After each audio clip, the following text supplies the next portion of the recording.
this time, as I think I'm the only linguist, there was another linguist here last time, and I think I'm the only one, so I decided I needed to just deal with a few general linguistic housekeeping issues that come up from time to time.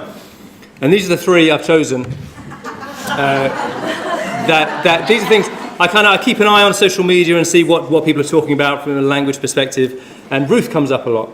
Now, Ruth, I'm defending Ruth here. Ruth's accent is the issue here, and people have a problem with Ruth's accent sometimes. I have to say, from a language point of view, it's good. It's consistent. I think the actress who plays Ruth is from a place not far from where Ruth is from. And the thing is, in that part of the world, in that part of the country, there's loads of variation, there's loads of different accents. So I think it's perfectly acceptable for somebody to get cross and say, well, I'm from near there and I don't speak like that. That's perfectly possible, to be fair. That's all right. So I think she's okay. I think what's happening with Ruth is that we do this a lot in general life, is that we project other things. We use her accent as a bit of a proxy for other things. We might not like Ruth. She can be a bit of an annoying character, and we use the accent thing to kind of get to that. So I think that might be what's going on with Ruth. Indistinguishable young men. This is this ongoing issue that there are certain characters that sound the same. So we're thinking like, I don't know, Toby, Rex, Tom, Dan when he's back. There's a certain similarity. I think it must be very hard, to be fair, for the Archers to have distinct voices. But with that particular situation, I think what's happening is it's all to do with familiarity. And if you were to ask a younger male listener, unfortunately, that's not always possible. But I think if you were to ask a younger male listener, they might not have a problem. They might not find that an issue. They might have an issue with Elizabeth, Shula, Pat, them all sounding the same. So I really think it's the kind of voices you're familiar with, we tend to be able to distinguish more clearly. So I think that's what's going on there.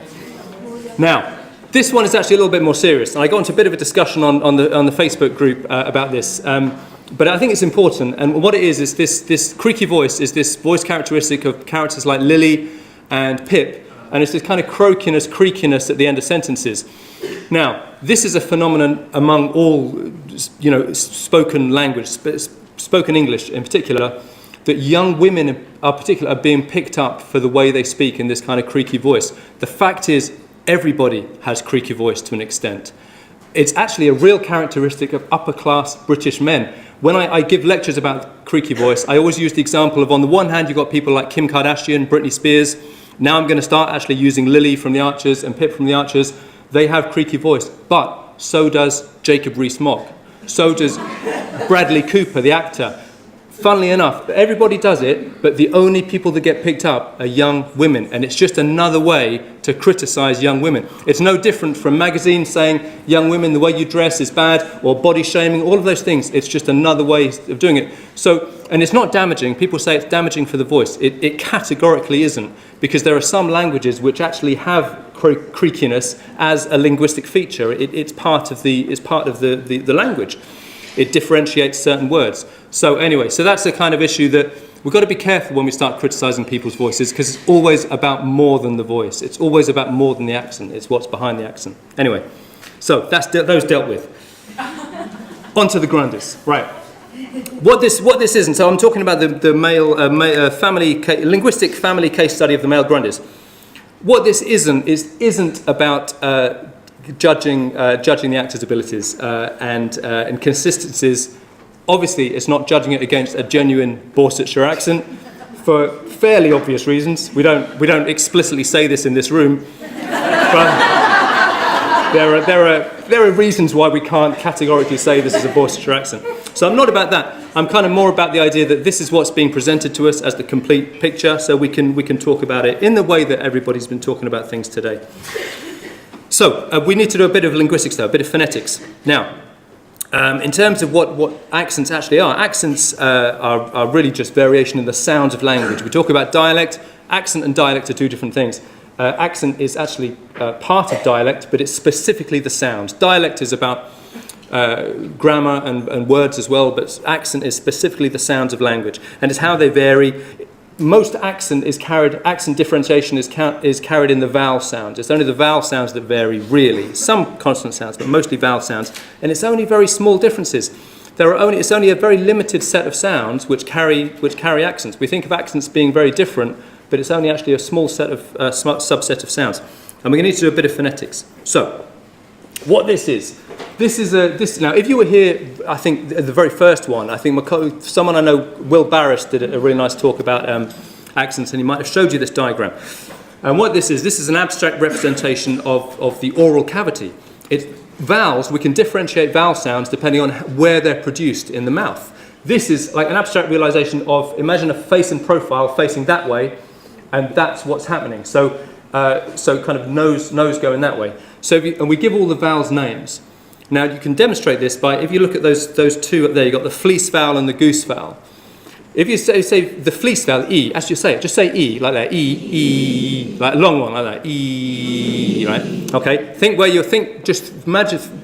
about where everything is, your tongue, and how your mouth is positioned. Change that to oo, go from E to oo, go E, oo, all right? What's happening is your tongue is moving back. Your lips are changing, your lips are becoming rounded and kind of pouting, but also your tongue is moving back. So what we can say is that fleece, E, is a high front vowel because your tongue is high up in your mouth and it's towards the front of your mouth. And the oo, the goose vowel, is a high back vowel. It's still high, but your tongue is back in your mouth. You compare that to a vowel sound trap in a. Go from E to a. You go E, a. Your mouth opens because your tongue has to lower to create the a sound. So we can see that in that diagram. Trap, a, is a low front vowel. You see? So that's how we kind of position vowels. And all these other ones are somewhere in the middle.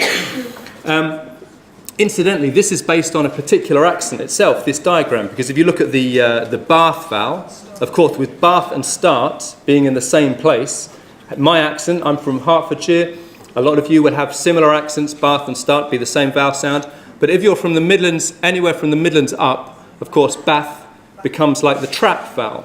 So this diagram would have to have Bath over by trap, okay? So this is a difference in English pronunciations. We talk about the Bath trap split. That in the south of the country, they're two separate vowels, Bath and trap. In the north of the country, they're the same vowel, Bath and trap. Same for strut. So strut for me is down there, but further north, it becomes closer to foot. Think of it like bus kind of. All right. So this is how these are the positions of the vowels. The other thing you need to know this a little bit to understand what I'm going to say in a minute. Then we talk about vowels can be different in length. We have the short vowels like kit, so I, U, E, A, O, and whatever. And some vowels are long vowels like E and U and and O and R. Okay? So this is how we start to differentiate things. The only other ones you need to know are two what are called diphthongs. So all of those other vowels are called monophthongs. They're just singles, flat, one, short, not short, but they don't change. They're consistent. Diphthongs, they change. They're two vowels pushed together. So we've got price, I, which is like starts with a and ends in a e, I. And then we've got mouth, which is a to u, so mau, ow. Okay, so it's two. So they're called diphthongs. All right, this becomes relevant in a minute, I promise. So there you go. That is a bit of articulatory phonetics, it's called, because it's the branch of phonetics, the system of the scientific study of sounds, which deals with how sounds are articulated, how they're actually produced. So a bit of articulatory phonetics. Right.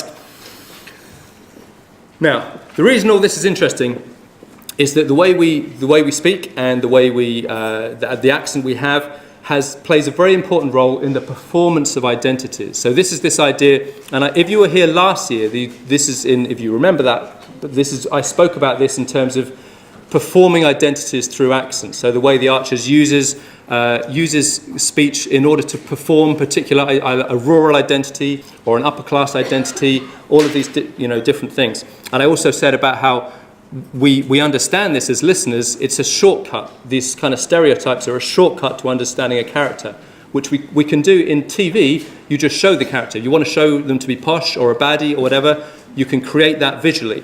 Radio drama, you have to rely on the voice. So we use the accents a lot to show different characteristics. And so, for example, you could get, a working class rural accent. All right.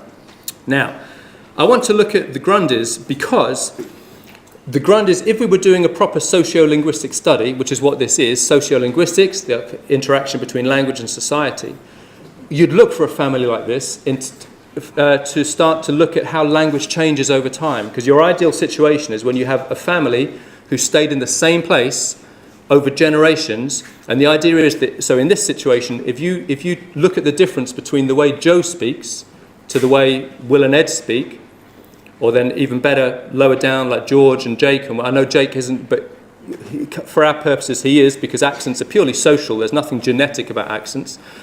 So if you look at the difference between those generations, you get an idea of how language has changed over time, because your accent stays pretty consistent. Once you've kind of gone past puberty, your accent stays pretty consistent for the rest of your life. So if you measure this accent, this generation against this generation, that's how language has changed in that situation. So the Grundys offer, and that's why I went for the males as well, because it's more consistent. We have that pattern. That's the only reason I went for them. So if we look at the difference between these, we get an idea of how things are going. I'm looking at 5 vowel sounds in particular, which is why I explained those vowel sounds before. Okay, so we're looking at the trap vowel a, because the reason we're looking at this one is there are each of these vowels I'm going to mention. There's kind of a standard variant and a Grundy variant. All right, and we're kind of interested in who is most Grundy and why. So we're looking at the trap vowel, the bath vowel, the lot vowel, the mouth vowel, and the price vowel. And I'll give an example of why we're looking at these features. So this is the trap vowel. So the reason we're looking at the trap vowel is that the Grundy version is a long vowel. Remember, trap is supposed to be a short vowel, ah. But the Grundy-fired version makes it into a long vowel. So it sounds something like this. Ooh, what does it? Well, everyone's been fantastic these past few weeks. I'll just learn it again. Well, everyone's been fantastic these past few weeks. Just that fantastic, that lengthening tone. Remember, we're talking about very small differences. Like I say, even between big differences between accents from York, from kind of Newcastle to London, it's only actually quite small changes. So that's quite a significant thing. There's 2 things going on there. There's the lengthening. There's also the fact that past is actually the bath vowel, which is becoming like the trap vowel, the northern version. Okay, so that's one variant we're looking at. The other one is that bath vowel. So whether bath is pronounced bath, how I say it, or bath. And this is Eddie this time, and he sounds like this. Sort through them glasses. All right, so he's got the short. Sort through them glasses. That glasses. So he's got the northern or Midlands and North version of the bath vowel. The next one we're looking at is the lot vowel, and with the lot vowel, this is the Grundy version, or the variant I'm looking at is longer and it's more open. And I'll play you how it sounds like. I could easily pick something up from the shop. Sharp. It's that R. It sounds R. It's more like R, like bath. Okay. So when I said lower, more open, it's lower in the. If you think of that diagram, and we had O was actually kind of halfway up at the back, and R is lower at the back, so it's more open and it's longer. It should be a short vowel, O, but it's R. Okay, that's Will again. And the mouth diphthong sounds a bit more like the goat diphthong. So instead of being ow, it sounds like this. This is Joe. And he ain't got no mates at work, not unless some lame horse fancies a night out, eh? That O, a bit more like goat. Okay, that's a particularly. He was talking about Alistair there, about Alistair not having any friends.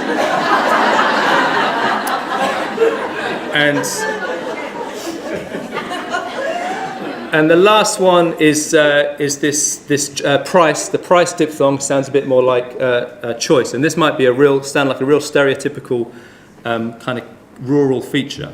Never mind him.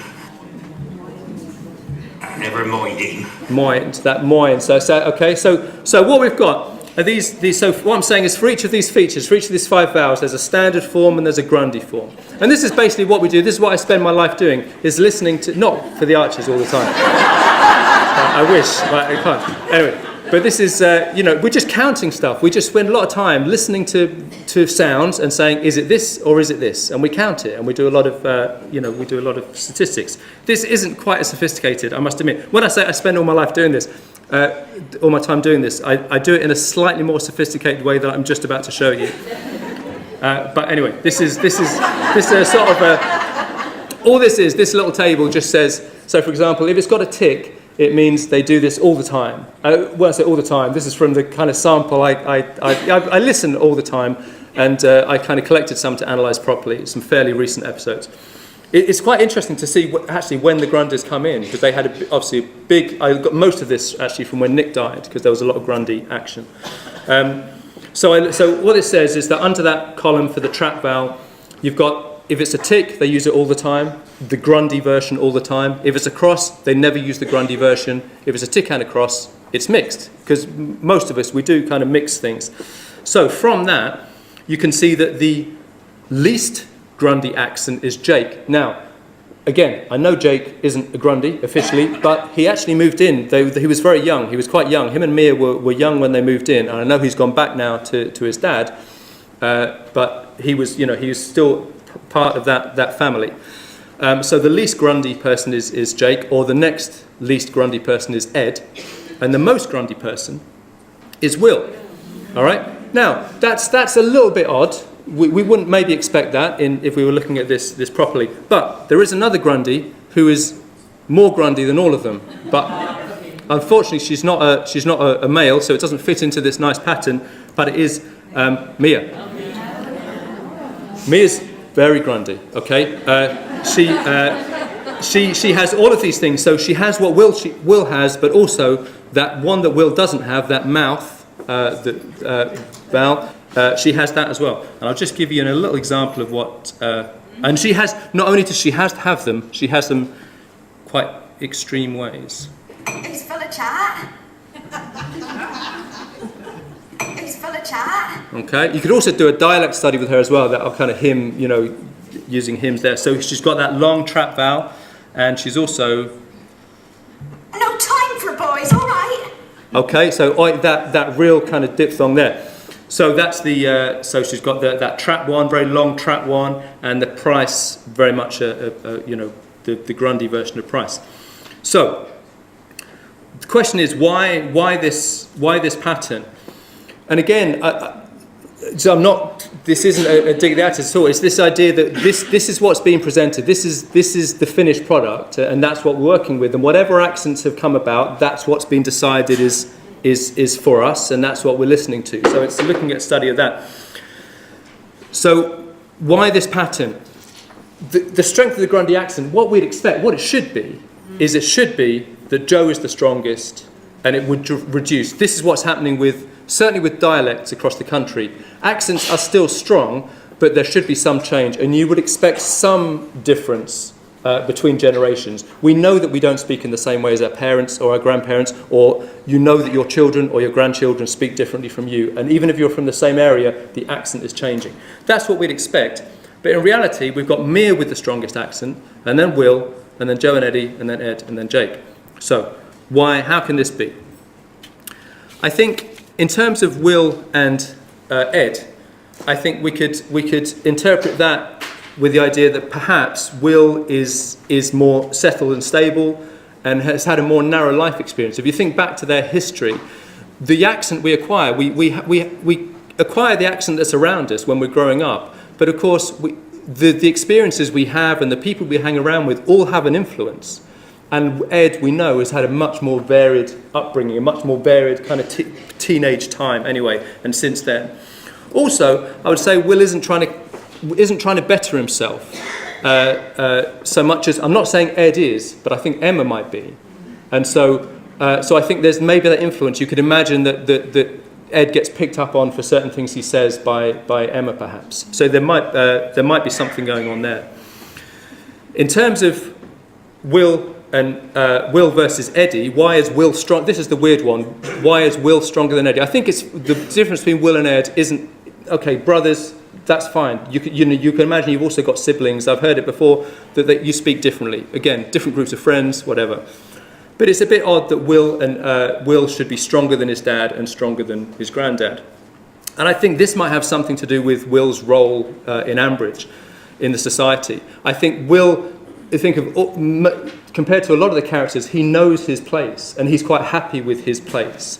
He's involved in a real hierarchy with what used to be Brian, but not anymore. But there was that kind of Brian and then gamekeeper. And he knew that and he liked it and he was proud of it and he didn't want anything more. And I think he does have that sense of place more than perhaps Eddie and Joe. So I think that might be something to do with it. And also, I think the big thing with Will, of course, with Will, it is part of his identity. It really is. That is part of his gamekeeper, country, rural identity. That's what we're hearing through the use of that accent. As for Mia, why is Mia strong where Jake has literally no Grundy features and Mia is super, super Grundy? I think now we know that Mia is making this choice. She's now part of this society. She's being part of Ambridge and Will's life. Jake isn't. Jake is gone now. Jake's removed himself back to Andrew, is it? Back to Andrew. But Mia is settling into this place. Mia is also very close to Clary and Emma, who, to be fair, have the strongest Grundy accent. Clary is the most Grundy accent-wise out of all of them. Most consistent as well. She really is. So maybe it's something to do with that. I also wonder with Mia, I wonder if this, stepping out a minute from reality for a minute, I wonder if this is, or stepping out from reality, anyway, whatever, stepping into that other, I wonder if this is a genuine production decision. Now, I had a brief chat with, so I had a brief chat with a guy called Barry Farimond, who is an actor who knows Ed quite well. Should we say that? Anyway, and I asked him about his, and he was saying that he said we didn't get any instruction really. It just happened. He said when I started, how many years ago, he just said there was never really any instruction. I wonder if that's changing now. I haven't found this out for sure, but I wonder if things are getting, maybe listeners are getting a bit more critical, a bit more aware. I wonder if that's a real decision that they've instructed this actress to sound more like this. I think it might be. Anyway, just very quickly, why does this I don't know. Does it matter? Why does it matter? Well, it matters because I think the whole point about using accents in drama, it only works. All of these things only work if they resonate with real life experiences or with experiences outside of Ambridge, let's say. And so I think by using that, by looking at that, it gives us insights into how society works, which to me is the purpose of this whole event, and which some of the things today have been just exceptional in that regard.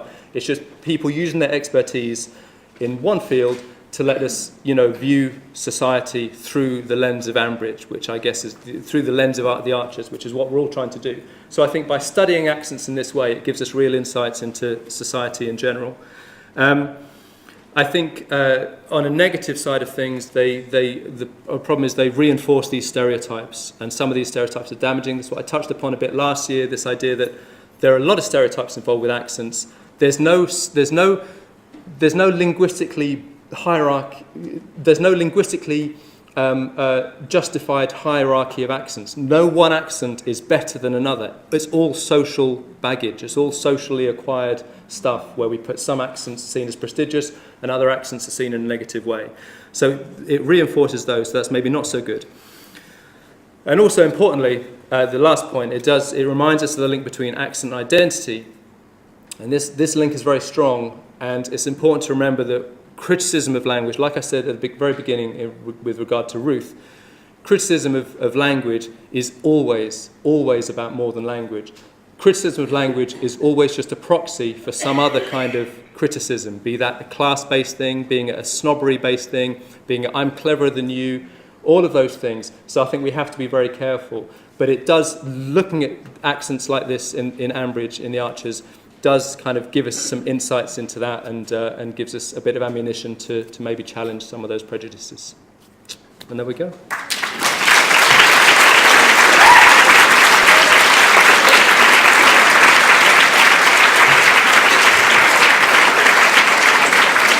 It's the worst because you're really conscious of how you start to. Right, any questions, anybody? Fantastic.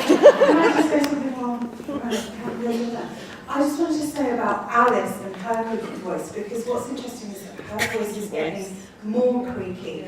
And there have been studies which suggest that younger women, either consciously or subconsciously, use creaky voice to try to sound more masculine, to be taken more seriously. And her voice seems to be getting creakier as she seems to be coming under more pressure to start having a family and more pressure at work to try to be successful in her work. And her voice is getting creakier and creakier, so I think that's interesting. It could well be, and also when I say everyone uses it, of course, it's part of the reason it's noticed more in female voices because it's a lowering of pitch, an extreme lowering pitch. But of course, men's voices generally are already lower, so yeah, it does stand out more. Yeah. Well, just like you see, that looks from the good boy with a point of shoulders.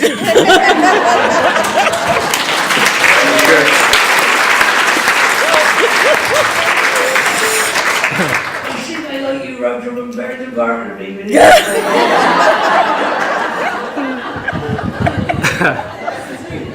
Very, very good. Did Joe ever speak different to that in decades past? Do you know, I don't know, and I'm really intrigued to some of the, we all know about, actually from, like say, from Will Barris a few years ago, we know from Pat, how Pat went from being so Welsh to not Welsh at all. And Shula, he was looking at Shula as well, how Shula's voice changed. I don't know whether they were at all. I also heard Jill when Jill went on radio on Women's Hour, didn't she? And they played a clip from her. It's incredible how they change. But I don't know about Joe actually. My memory of Joe Grundys, his voice has hardly changed. Yeah, I can imagine it. Yeah. Listen to, for me growing up on Exmoor, we loved Joe because he sounded the most Somerset. So anecdotally, I think he must have been consistent. Yeah, I think he probably was, to be fair. I mean, I'd like to ask you as a linguist, which of silent characters you'd most be interested to hear voice.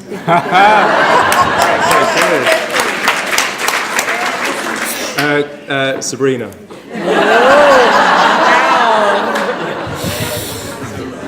This one over there. Whenever I go visiting around the country from London, I always bump into very specific groups of people that all share the same accent, and this is not the case certainly not Ambridge and certainly not in Borsetshire. Should we all have had a mass hallucination in which none of us had ever been to that locale in our real life? What do you think an actual Borsetshire strong Ambridge accent would sound like rather than the variety that we get during our visits?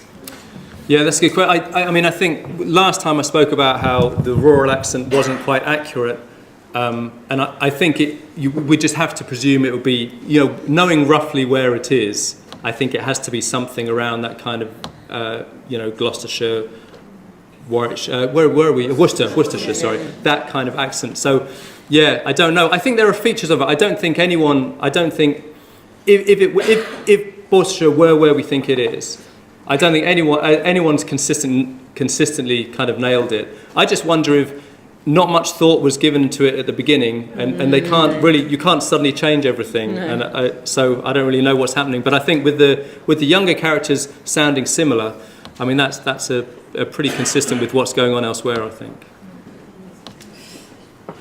I'm trying desperately to remember what Nick Grundy's accent was like, because I would have thought that Mia's accent would be quite like her mum's as the person that she really identified with, particularly as since Nick died, Mia's been sort of taking on the mothering role in looking after Poppy and so on. Yeah, that's Would that explain maybe why her accent might be different from her brother's? To an extent, I think the problem with that is the fact that, I'm thinking now, I can't quite remember. It's only been just over a year ago, and I can't quite remember. But I think in that interpretation, I think it's much more likely it's hard to be influenced by something, even a mother.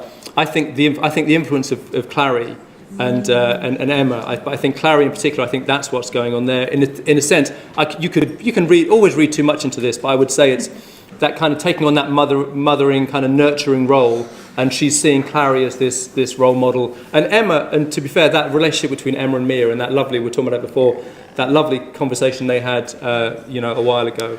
And so I think there's something really nice there.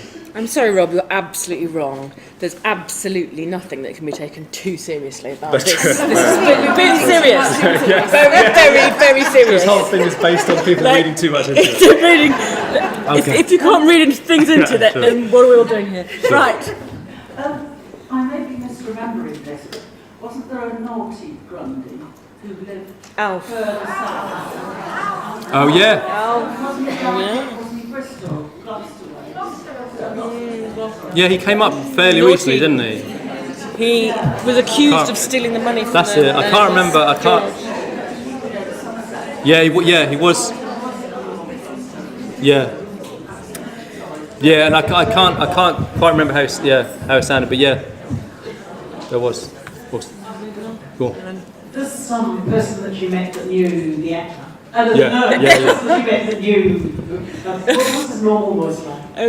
Oh yeah. So then I went online. Well, no, because I met him. This is kind of messages over social media. But then I found a video of him. Do you know what? The reason I came across him, but I'll just tell you, if you don't know, Barry Fairmont, friend of Ed Grundy, he invented a knot. Yeah. And I had no idea. Is this common knowledge? No, that's not what he got his MBE for, though. No, he's not. No, you don't get an MB for inventing knots. But he did invent a knot. So I found this out that he is. If you look on Wikipedia, there's a knot called the Fairmont hitch or something, and he invented a knot. Anyway, he also does some really good stuff for sound music for anyway, I saw him interviewed, and you can tell it's a slightly toned down Ed. This is what we missed last evening because Carol Boyd, who apparently knows Linda Snell quite well. Yeah. Wasn't it mad the way that she kind of flirted with us? Like she led us towards being Linda, and then she would like go kind of, and then she would kind of go, and we were all a bit like, just do the sniff. I'd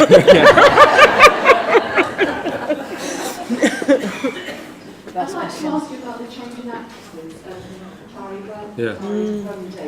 I don't know whether I misremembered it, but the one we have now seems to have a more Grundy accent than the one that used to have. And I wonder how much of a conscious decision you think that might have been, or was it just bad direction? No, I think, and I read an interview with her saying how she was going to do it, and there was a conscious decision. I think she went, because isn't she the original? She old? Yeah. So I think she tried to sort of go back to what she was, and then not be too influenced by it. I think her argument was it's important to do it your own way rather than try and recreate another actor's accent, you know. But I was speaking to somebody earlier about how fascinating it is that we so quickly forget. Yes. I can't hear previous Clary, even though when this Clary came in, to me, this is because I only the other one. When this one came in, it just sounded quite wrong. But now it's totally natural. So yeah. Okay, I think we've got to go. Shall we go to tea and coffee? Right. Thank you very much That's for our right. class. Back in half an hour, I reckon. Right, everybody, so half an hour tea, coffee break.